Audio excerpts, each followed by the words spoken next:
Today we're doing a little video.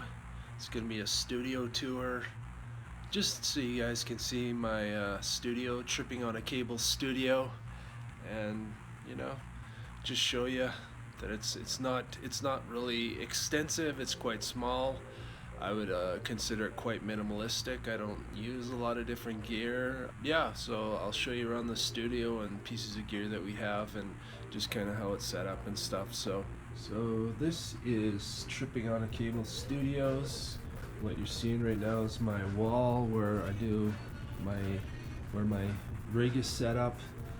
As you can see, I have a desktop, some monitors, a Tascam Porter Studio 414, I do believe, and a second, much larger, it's actually a TV that I'm using as a second monitor.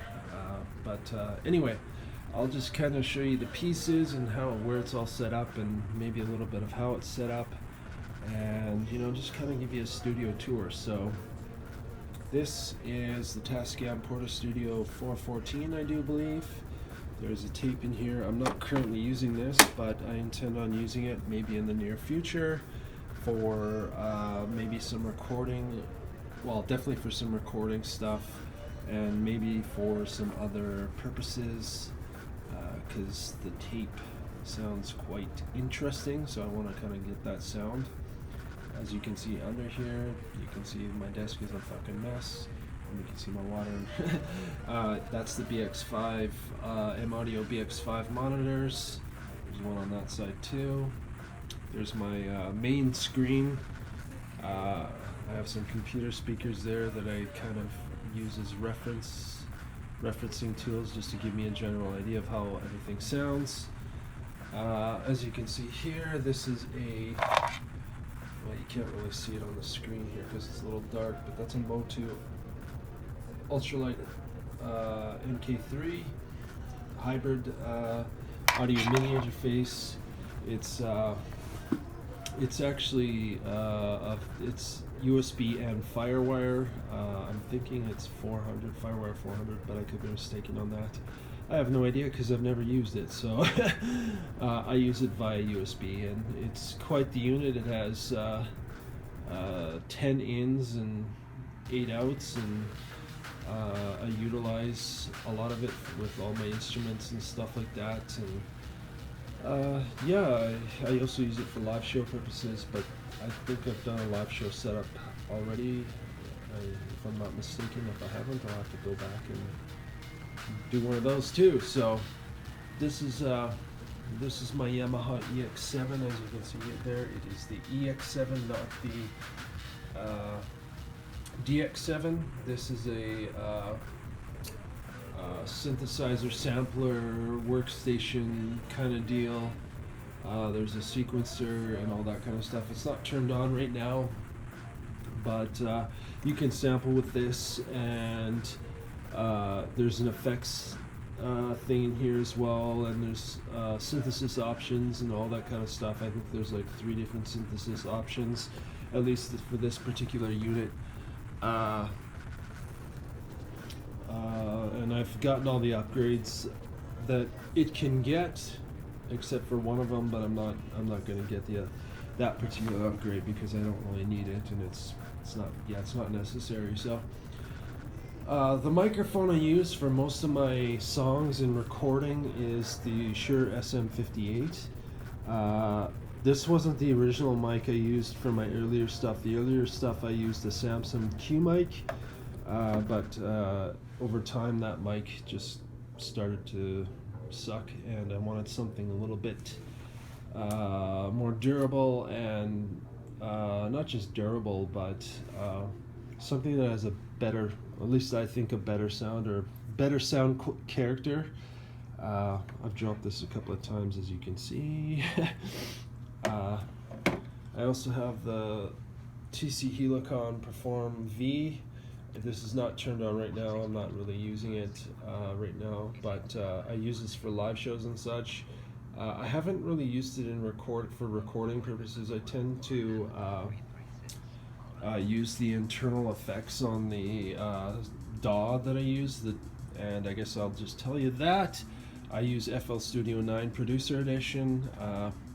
I find I can do whatever I want with it, and I've had no need to upgrade, and yeah, so that is FL Studio 9, and yeah, so as you can see, my screen is set up with the mixer down here, the sequencer here, and the playlist on my second screen. So what else? There's a laptop under all these binders. I use that for live purposes, so I won't really go into it, but let's see what else we got here. Yep. So this is my guitar effects pedal. It's the Zoom G5N. I've used this on a couple of releases. The one that it's heavily used on is the Block the Stream in the Key, and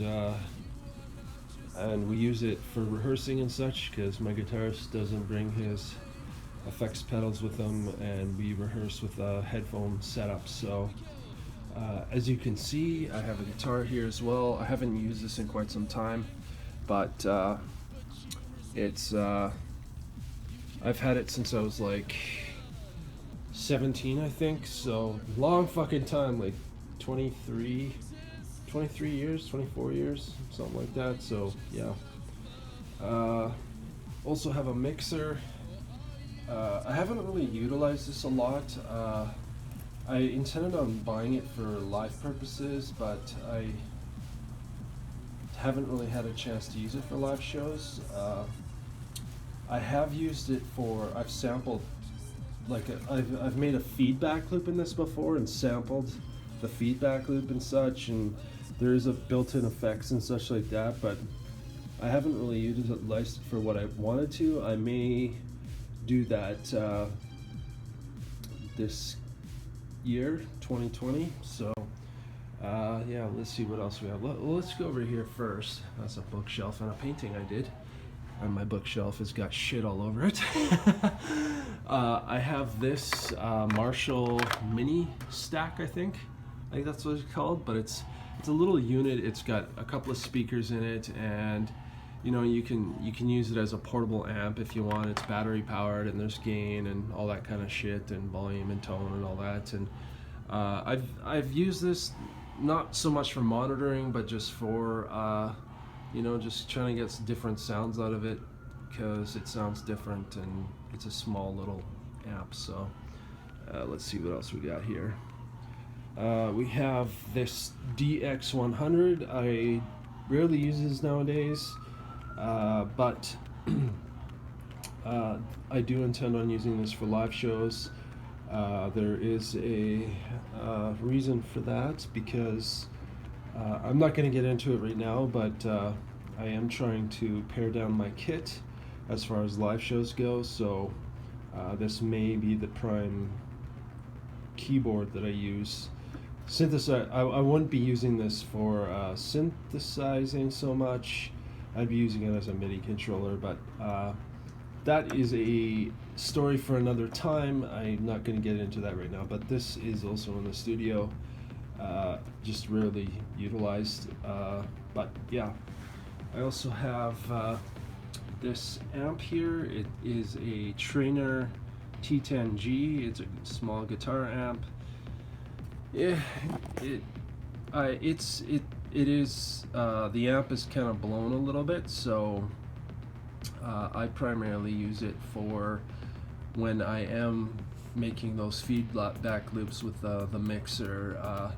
I just use it as a way to kind of get an idea of what it sounds like, and then have the output on it plugged into my audio MIDI interface, and just record it that way.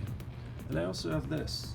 This is a ammo. It's originally an ammo kit, but I use it as a way to store my mics and some mic cables and such like that. So yeah, it's just one of those things. I like military stuff. So that's pretty much it for the studio setup. I do have, you know, some other pieces like this ultimate stand that I use in my studio and also for live shows, because That's what I use to set my stuff up on. I also have a quick lock. I think it's a quick easy lock or quick lock. I'm not sure. One of those fucking things stand there that has my TV on it, or second monitor, whatever you want to call it. And yeah, it's that's what I'm using it for. Yeah, I think that's it. There isn't a lot of stuff. I mean, I don't know if I got this, but there's pedals down here. I don't know if you can really see it. There's some other pedals. There's a DI box there, hard drive. Let's just see. Death metal pedal. This is a hard drive reader that you can plug in your standardly internal hard drives into it, and I use it for backing up purposes. As you can see, there's plugs here, and there's another pedal that I rarely use. It's a Dodd envelope filter. I don't even know if this works anymore. It's been so long since I've used it, and the last time I used it, it wasn't working properly, so I probably have to fix it, but I just haven't done that yet. And, I haven't really found a use for it, so I haven't really touched it. But that's pretty much it for my studio. Like I said, it's quite minimal. I don't, you don't need a lot of stuff to really get started. Like you don't even need a hardware synthesizer or anything like that. You don't need a MIDI controller, although it is easier to work with a MIDI controller in whatever software, recording software you're using, whatever DAW you're using, as that it's just easier and more expressive when you're using soft synths and such like that in your digital audio workstation. So the reason why I might as well go into this. I mean, I've told you folks in previous videos that the reason why I have this synthesizer is because I wanted it, and I mean, you don't need hardware synthesizers nowadays, but for me, this synth I've wanted since I was like 19 or 20 or something like that. And granted, this synth made its debut in 97 or 98, so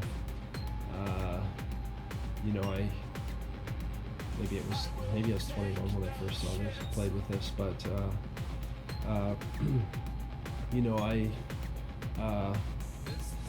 I purchased it because it sounded great and it had everything that I wanted. It has a sequencer, sampler, all that kind of stuff, and various modes of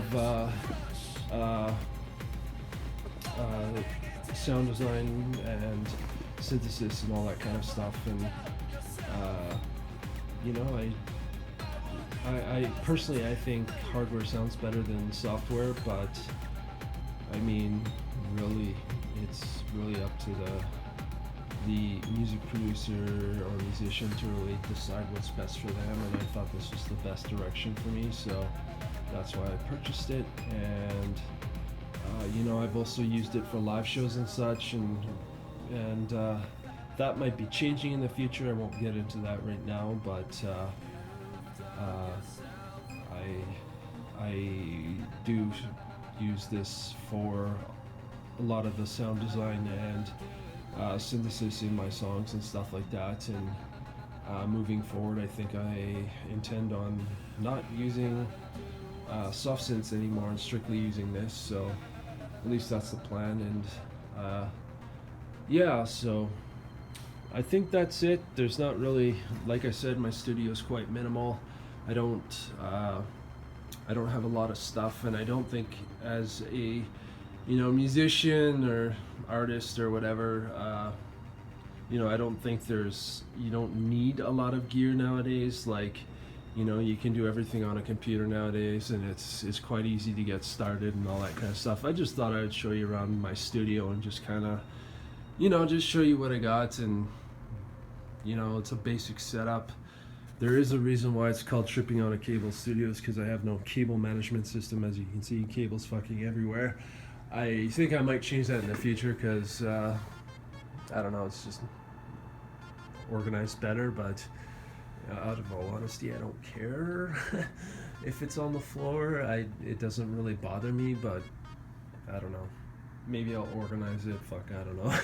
I will also say my studio is definitely not a, like a professional studio. It is a home studio. I live in an apartment and all that kind of stuff, and I don't really have any, sound barriers or anything like that. I don't have any bass traps or anything like that. I probably shouldn't even have my desk set as close into the corner of my little setup here anyway, but I don't give a fuck. I just, I think in the future, maybe that's something I'll consider investing in if I get into a bigger place, is some sound.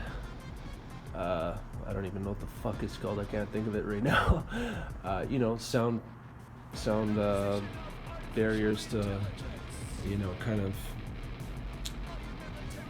mitigate some of the reflection and some of the sound in here. But I think the way it's set up is, it works for me, and